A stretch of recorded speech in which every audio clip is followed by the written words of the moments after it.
Vamos lá, gente. Seguindo aí, então. Vamos lá, só para encerrar, vamos colocar o seguinte. Família plurima. Família plurima. É uma nova modalidade aí que estão querendo criar. Família plurima é o fato de o sujeito ter duas mulheres ou da mulher ter dois homens. O sujeito ter duas ou mais mulheres, né? O sujeito ter duas ou mais mulheres. Ou a mulher ter dois ou mais homens, né? Seria a família plurima. Tá? Tranquilo? Então é um tema polêmico, né? Tem alguns que lavram uma escritura dessa família, outros acham que não pode. É um tema polêmico, se poderia ou não essa família, entendeu? Vejam só, primeira corrente. É válida com base no princípio do afeto e da autonomia da vontade. É válida com base no princípio do afeto e da autonomia da vontade. Então tem uma corrente que diz isso. Seria válida. Então, válida com base no princípio do afeto e da autonomia da vontade. Então, a pessoa até tem que ter liberdade, então, para criar a família, tal, que ela quiser, desde que exista afeto, tal. Uma segunda corrente, que diz que não é válida, não é família, mas mera sociedade de fato. Não é família, mas mera sociedade de fato.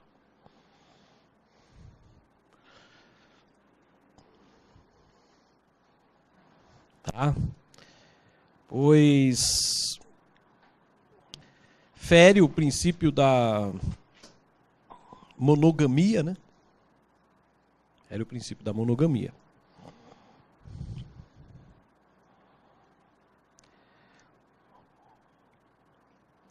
Tem uma, digamos que o tema ainda está meio nebuloso, né?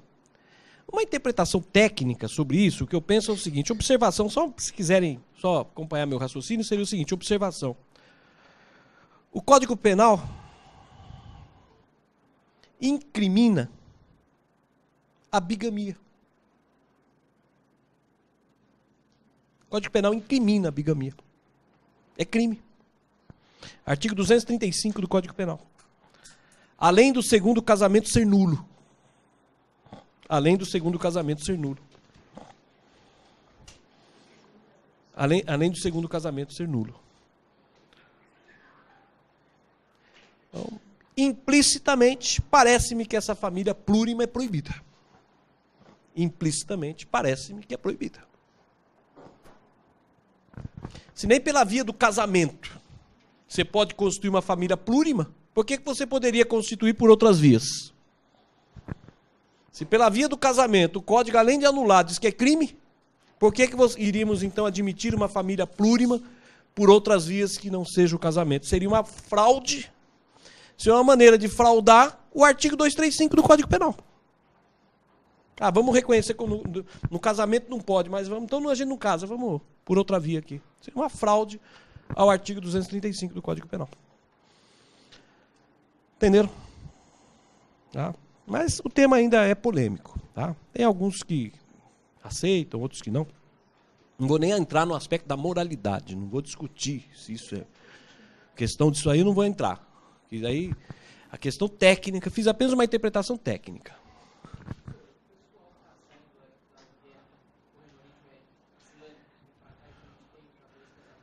Então, pois é, exatamente. O casamento ele é regido pela lei do local da celebração, entendeu? Então, se for que se casou no exterior e se admite lá, a lei de introdução, as normas do direito brasileiro, admite casamentos, porque é a lei do local da celebração que vai dizer se tá certo? A lei do domicílio dos nubentes que define. Então, teoricamente, pode até ser reconhecido, mas desde que tenha sido celebrado em outro país, pessoas domiciliadas em outro país. Tá?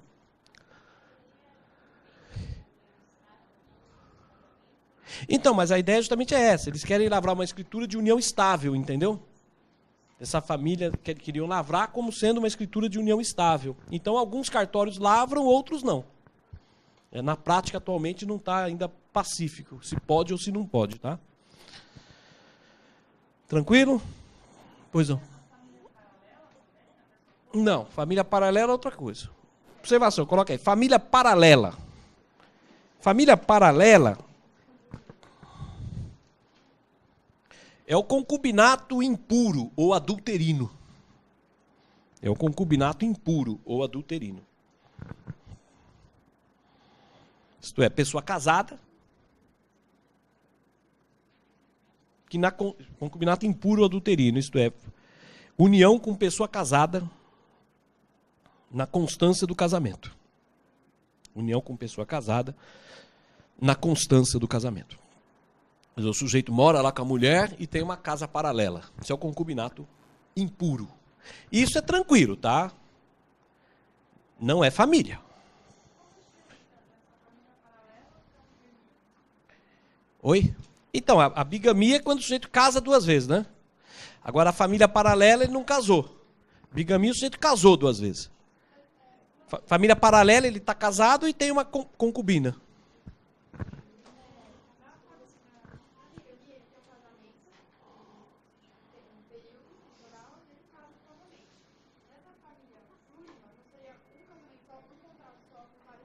Pois é, que é parecido. Mas digo, o princípio é o mesmo, né? Família plurima e a bigamia são institutos, digamos, parecidos, né? A diferença é que a bigamia é sucessivo, né? Casou primeiro, depois casa depois. E essa família plurima, as duas mulheres vêm simultaneamente, as duas ou mais. Mas a ideia é a mesma, é a proibição de ter dois cônjuges. Entendeu? É o mesmo princípio. É a proibição da bigamia, da poligamia. Tem mais um, poliandria. Poliandria é a mulher que tem dois maridos. Entendeu? Mas o princípio é o mesmo. Agora, só uma observação, gente. A família paralela, que é o concubinato impuro, só anotem. Não é família.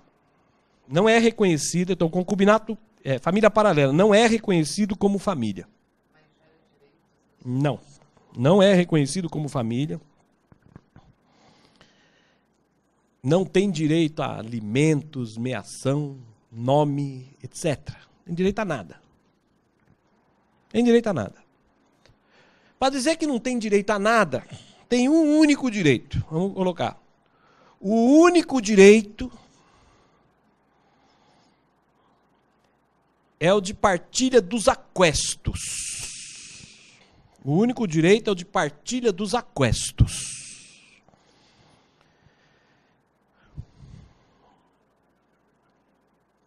Na medida da contribuição de cada um. E não por igual. Partilha dos aquestos na medida da contribuição de cada um. E não por igual. Só uma observação. Aquestos são os bens adquiridos com esforço econômico comum. São os bens adquiridos pelo casal com esforço econômico comum.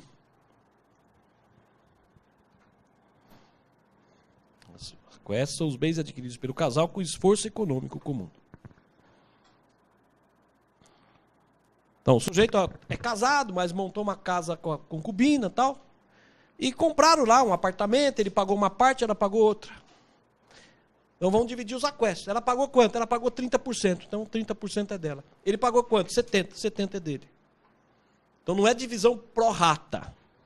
Isto é, por igual. Não é uma divisão por igual. É uma divisão conforme a contribuição econômica de cada um. Daí tem direito aos aquestos. Então, concubinato impuro gera direito aos aquestos. Mas se não é família, o que é então? Vamos colocar. Não é família, e sim sociedade de fato. Não é família, tem a natureza de sociedade de fato.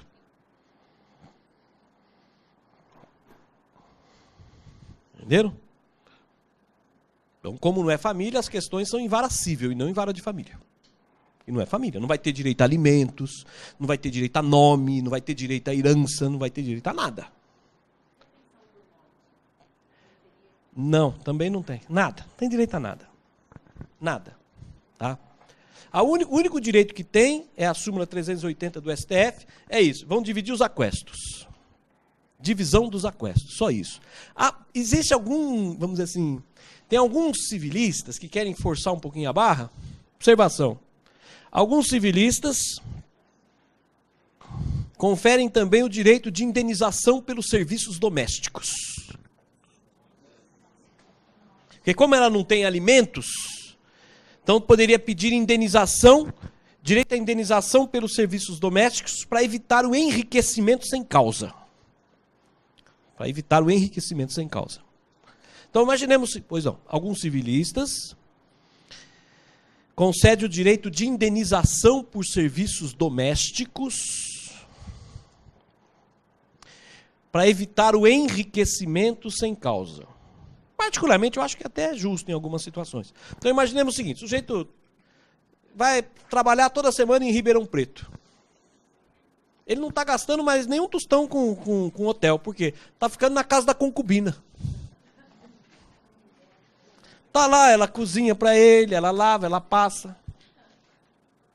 Então, um belo dia rompeu o relacionamento. Bom, então vamos indenizar. Se você viesse aqui, se tivesse que contratar uma passadeira, lavadeira e tal, você usufruiu. Então tem que indenizar pelos serviços domésticos, para evitar o enriquecimento sem causa, porque senão você sai melhor do que ela nesse relacionamento, quando termina.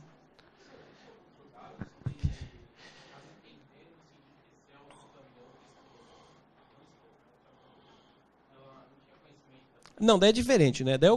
Veja só, daí é concubinato putativo, que é outra coisa. Concubinato putativo é quando a mulher não sabe, ela está de boa fé, não sabe que o sujeito é casado. Se ela não sabe que o sujeito é casado, daí ela vai ser tratada como se fosse união estável. Porque ela está de boa fé, tá? Daí já é diferente. Mas isso a gente vai falar depois, tá? Quando eu falar da união estável, daí eu falo desse concubinato putativo também. Tranquilo? Pois não.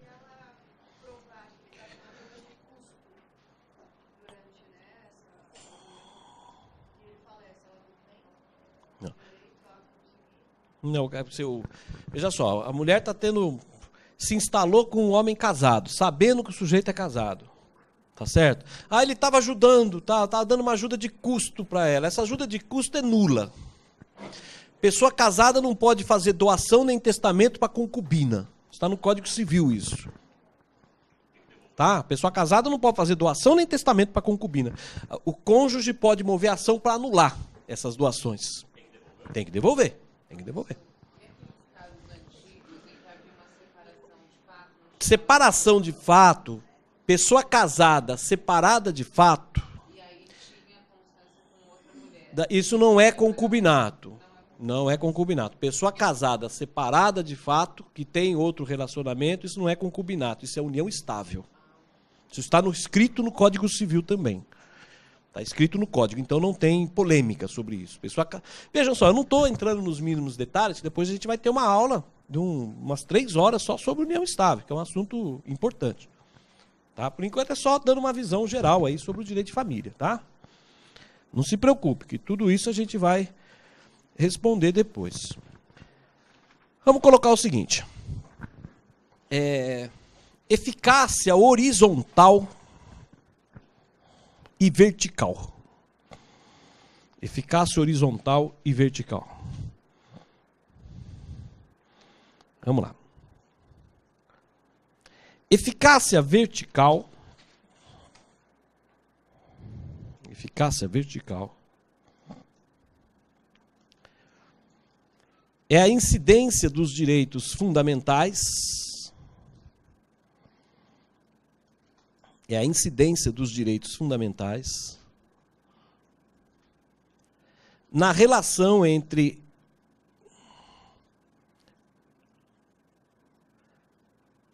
a pessoa e o Estado.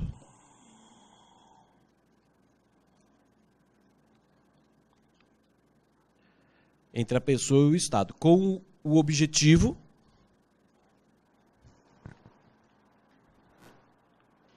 de limitar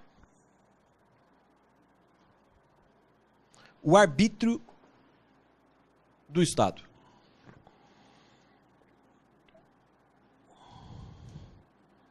Então, eficácia vertical. Vertical é de cima para baixo. Então, seria a incidência dos direitos fundamentais na relação entre a pessoa e o Estado. Para quê? Para limitar o poder do Estado. Exemplo, então, é o caso, exemplo, proibição da pena de morte. Outro exemplo, direito de defesa. Proibição da pena de morte, direito de defesa. É o artigo 5º da Constituição. Em suma, o artigo 5º. O artigo 5º nada mais é do que um conjunto de normas para limitar o poder do Estado. Limita o arbítrio do Estado. Tá? Que é o que fala, é o que se chama eficácia vertical. É justamente só aqueles direitos fundamentais que limitam o poder do Estado. Basicamente, o artigo 5º é isso. Conjunto de normas para limitar o poder do Estado. Tá? Então, o princípio da reserva legal, só a lei pode criar crime, então, o juiz não pode criar, a analogia não pode, tem que ter uma lei. Então, são normas que visam conter um pouco o arbítrio do Estado. Agora, eficácia horizontal. É isso que tem caído muito em concurso, questão de segunda fase. Diferença entre a eficácia vertical e a horizontal.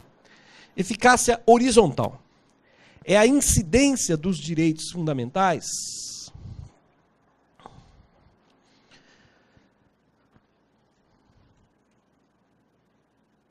nas relações entre particulares.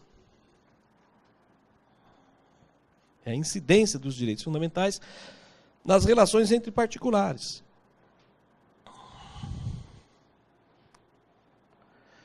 Para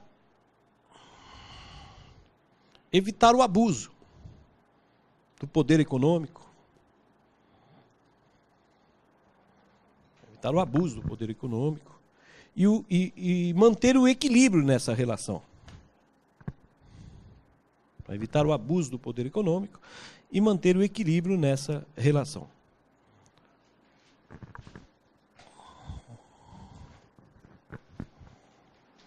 Então, exemplos. Então, vejam só, vertical, horizontal por quê? Pessoas do mesmo, entre particulares, que estão em pé de igualdade.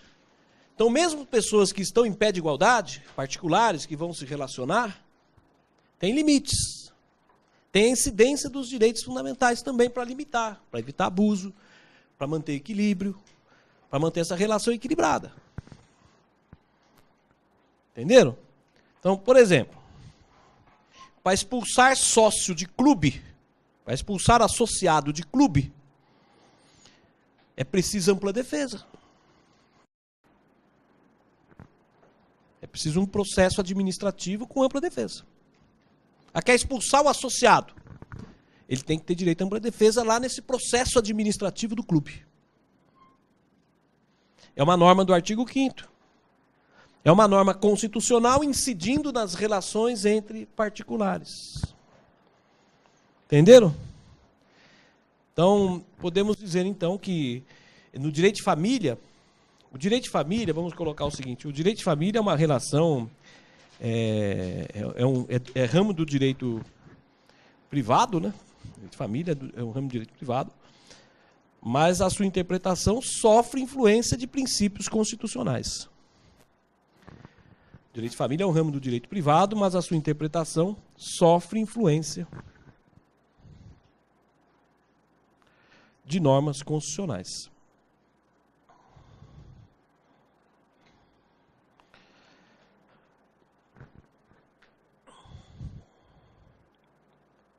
Observação, gente, só uma observação aí, tá? Vamos lá. Observação. Direito público é aquele em que o Estado é um dos sujeitos da relação. Direito público é aquele em que o Estado é um dos sujeitos da relação.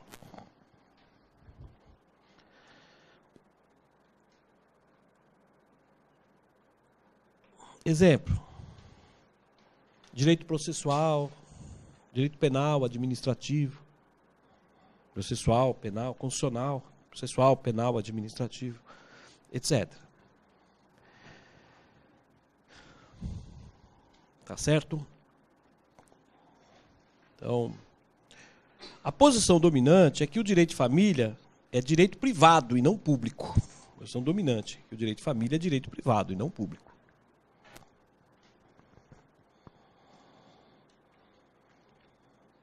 Digo dominante porque tem uma corrente que entende que seria direito público. Tá? Mas cadê o Estado nessa relação? Não existe relação mais privada que a relação do direito de família. É a relação mais particular que existe. Né? Então, observação. Às vezes alguns autores confundem. Né? As normas, vamos colocar, as normas de direito de família, em regra, são cogentes. As normas de direito de família, em regra, são cogentes. O que é a norma cogente? Não podem ser modificadas pelas partes. As normas de direito de família, em regra, são cogentes. Não podem ser modificadas pelas partes.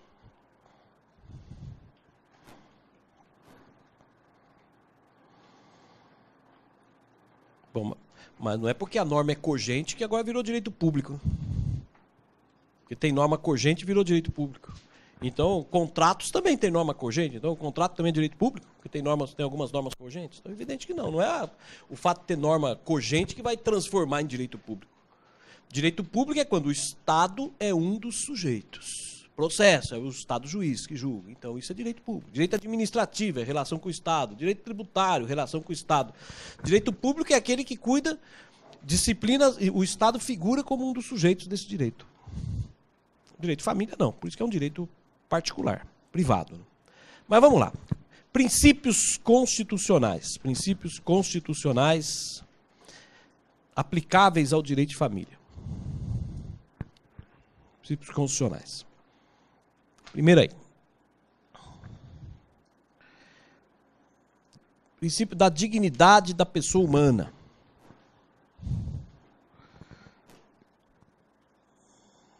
Princípio da dignidade da pessoa humana. Que seria aí o respeito aos valores da pessoa. Né?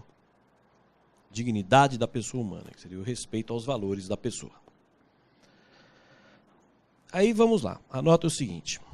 Então, o princípio da dignidade da pessoa humana, vamos colocar o seguinte aí. Ação de indenização por abandono afetivo. Ação de indenização por abandono afetivo.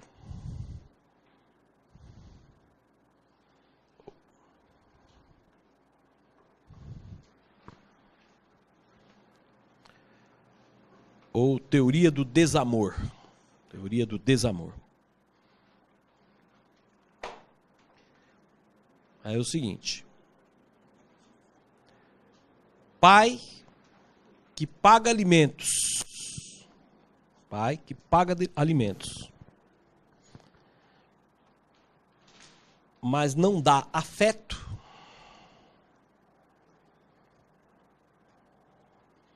Não dá afeto, não participa da vida do filho.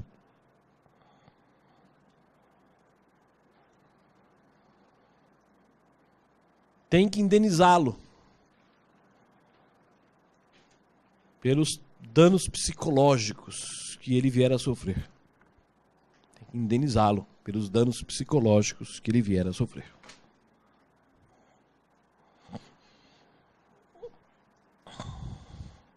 Entre parênteses, STJ, Superior Tribunal de Justiça.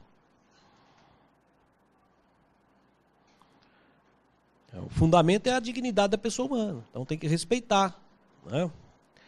Então, hoje em dia, vamos colocar o seguinte: a assistência dos pais deve ser material, a assistência dos pais aos filhos menores, a assistência dos pais aos filhos menores deve ser material, entre parênteses, econômica, né? Pagar alimentos, né? intelectual, que é estudo, botar na escola, material, intelectual, né? É estudo, tem que matricular na escola, e imaterial, entre parênteses, afeto. Hoje é mais amplo. Quem tem poder familiar, os pais, então, tem que prestar assistência aos filhos. Assistência não é só assistência material. Não é só pagar alimentos. Hoje em dia também, afeto. Tem também assistência intelectual, tal. Mas essa questão do abandono afetivo, no começo o STJ negou a indenização. Foi muito criticado. Que o pai pagava alimentos, tal, mas não está nem aí com os filhos. Está cheio de pai que faz isso. Paga alimentos, mas não dá assistência. Não é isso? Daí um desses filhos moveu uma ação de indenização, alegando a teoria do abandono afetivo e tal. O STJ negou. E foi muito criticado, mas hoje já se pacificou. Que hoje é cabível essa indenização. Hoje é pacífico isso. Justamente qual o fundamento? Dignidade da pessoa humana. Também o Código Civil, quando diz que tem que dar assistência aos filhos, essa assistência é interpretada em sentido amplo. Assistência não é só assistência material, mas assistência em sentido amplo. Entenderam? Outro princípio importante, princípio da solidariedade social. Solidariedade familiar aí, né? Solidariedade social. No caso aí, solidariedade familiar. É o apoio à família. É o apoio à família. Solidariedade familiar é apoiar a família.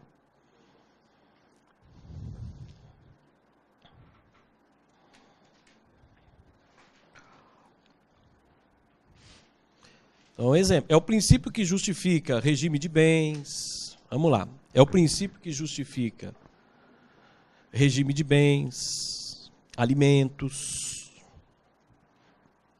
regime de bens, alimentos, etc.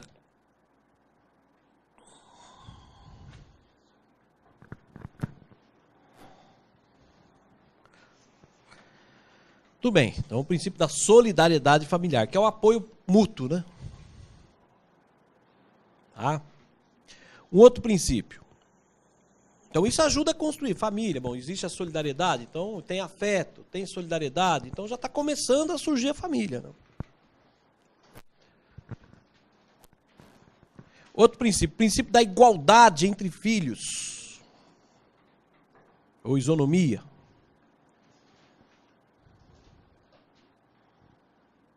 Que é o artigo 226, parágrafo 6º da Constituição. Princípio da igualdade entre filhos ou isonomia.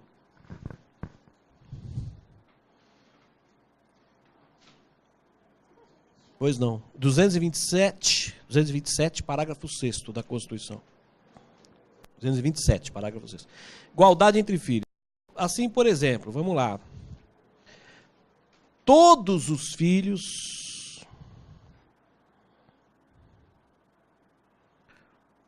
inclusive os adotivos, têm os mesmos direitos. Todos os filhos, inclusive os adotivos, têm os mesmos direitos.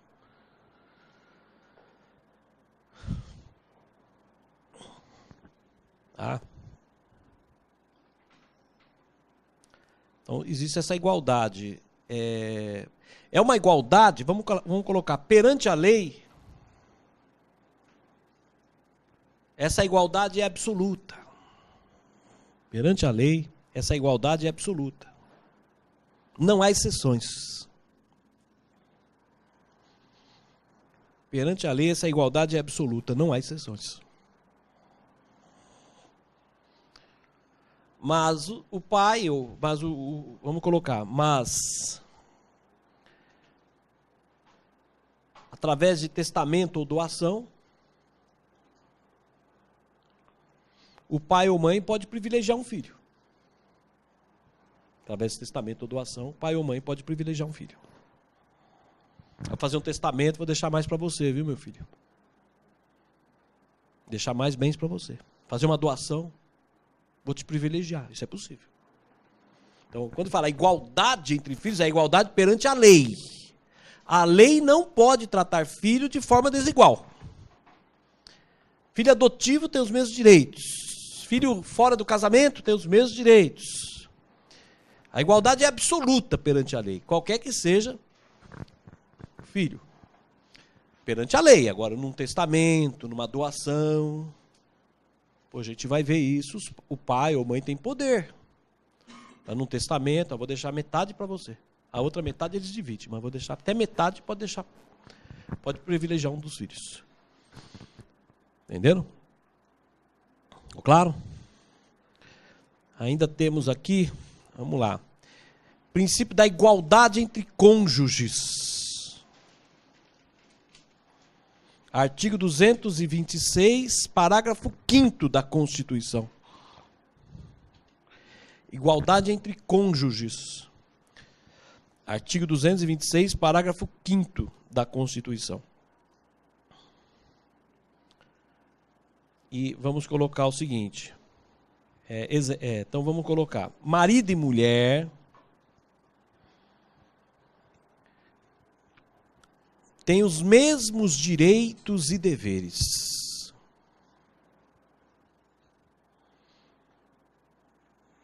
Marido e mulher têm os mesmos direitos e deveres. Não há hierarquia.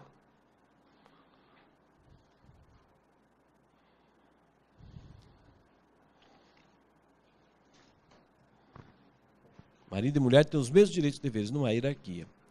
Então, vamos colocar. Então, exemplo. Emancipar filhos, autorizar o casamento deles. Emancipar filhos, autorizar o casamento deles. Autorizar que eles viajem para o exterior. Emancipar filhos, autorizar casamento, autorizar viagens para o exterior do filho menor.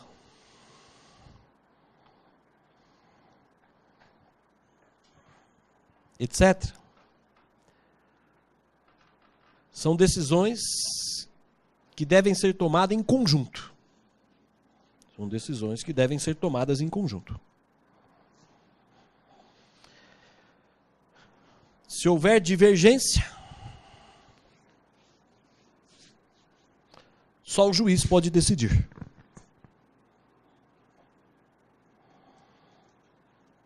Se houver divergência, só o juiz pode decidir.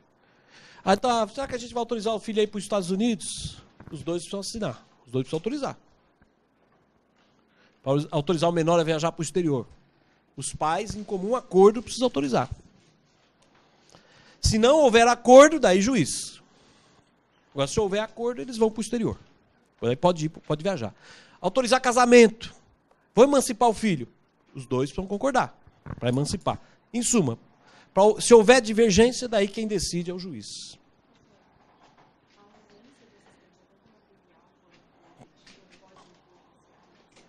Poder familiar?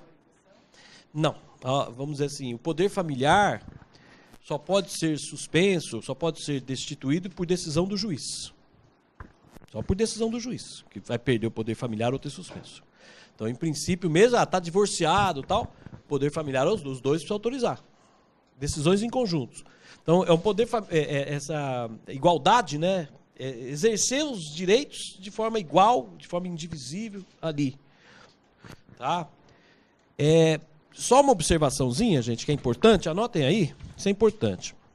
Só para um histórico, né? Mas é bom ter um pouquinho de... saber um pouquinho como era, que às vezes o examinador quer perguntar, né? Como era a família antes e tal. Antes da Constituição de 88, família se constituía apenas através de casamento. Antes da Constituição de 88. Família se constituía apenas através de casamento. Era o único meio. Ponto. O marido era o chefe da sociedade conjugal. O marido era o chefe da sociedade conjugal.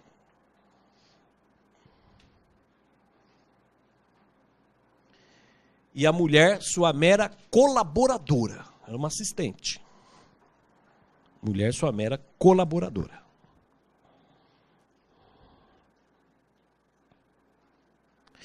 Se eles divergiam, prevalecia a vontade do marido. Não precisava recorrer-se ao juiz. Se eles divergiam, prevalecia a vontade do marido. Não precisava recorrer ao juiz.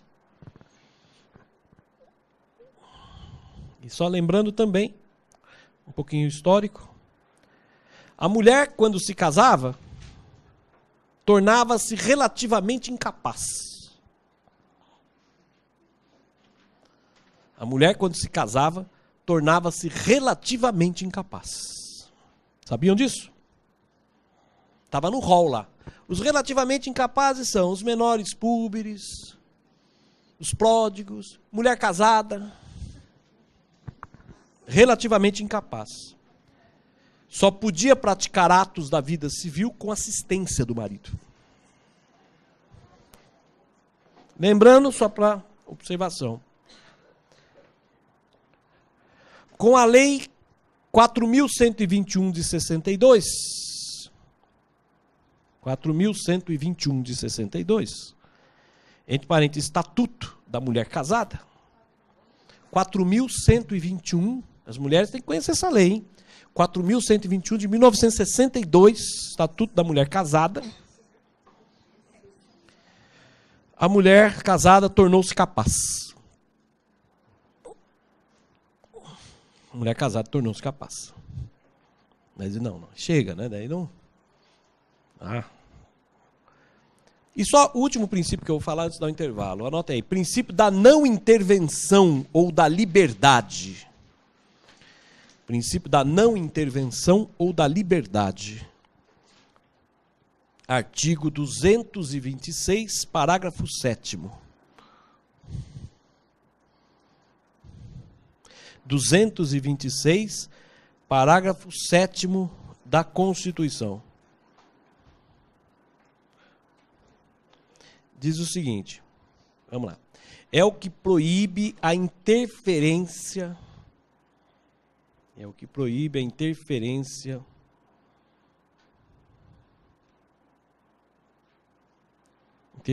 coercitiva do Estado, proíbe a interferência coercitiva do Estado ou de qualquer pessoa jurídica de direito público ou privada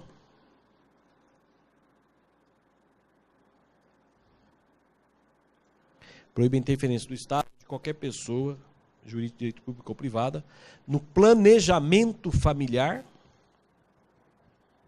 No planejamento familiar.